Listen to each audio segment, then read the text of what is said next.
I perched on the edge of the marble staircase, the low murmur from the grand hall behind me fading into a distant roar. The scent of costly perfume mixed with polished wood lingered in the air, but none of it reached me. Not truly. I watched them, the family, gathered under the massive crystal chandelier, laughing as if nothing had shifted, as if I hadn't altered everything. They believed I was a struggling plumber, a nobody scraping by paycheck to paycheck. The truth was, they never saw me coming. I remember those early days when I was just a man who loved his wife and trusted the family she belonged to.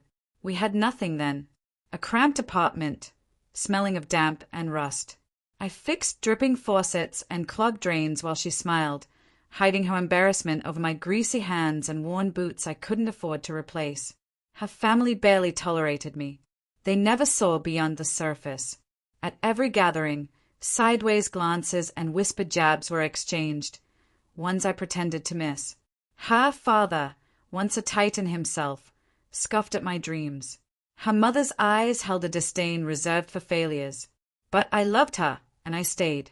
I was cautious, too cautious to raise suspicion.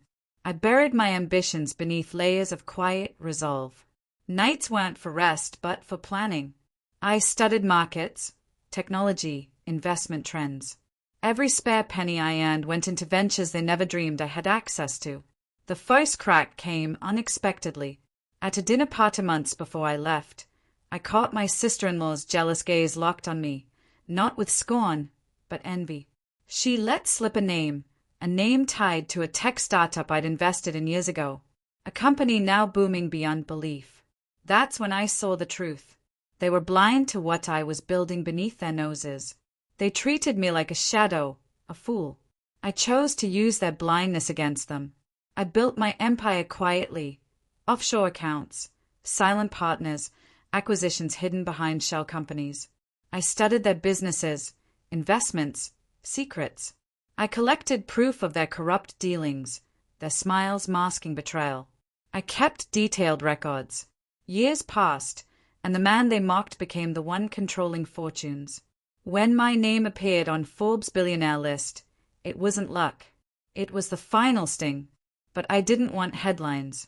I wanted their faces when reality crashed down. The reunion was the stage. They expected me in the same old worn jacket, hands rough from hard labor, stories of missed payments and busted pipes.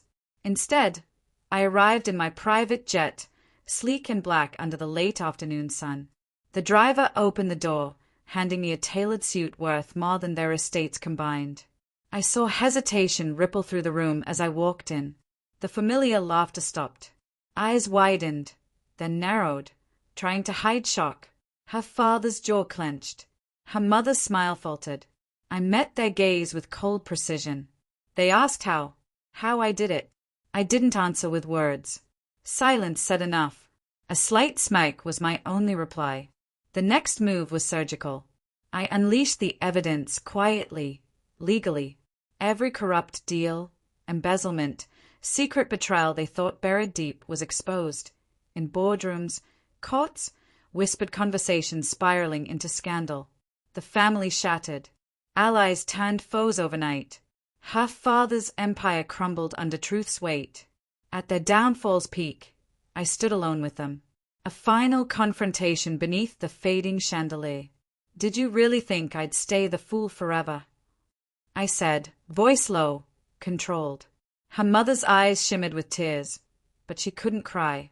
Her father's face was a mask of fury and disbelief. They had used me, tested me, betrayed me. But I was the one who walked away with everything. Justice wasn't loud. It whispered in the right ear at the right time. Now, looking back, I feel no regret, only cold satisfaction for a game played and won. They taught me to hide, to be unseen. I learned to be invisible until I became unstoppable. And that is the truth they will never forget. I was never the struggling plumber. I was the storm waiting to break.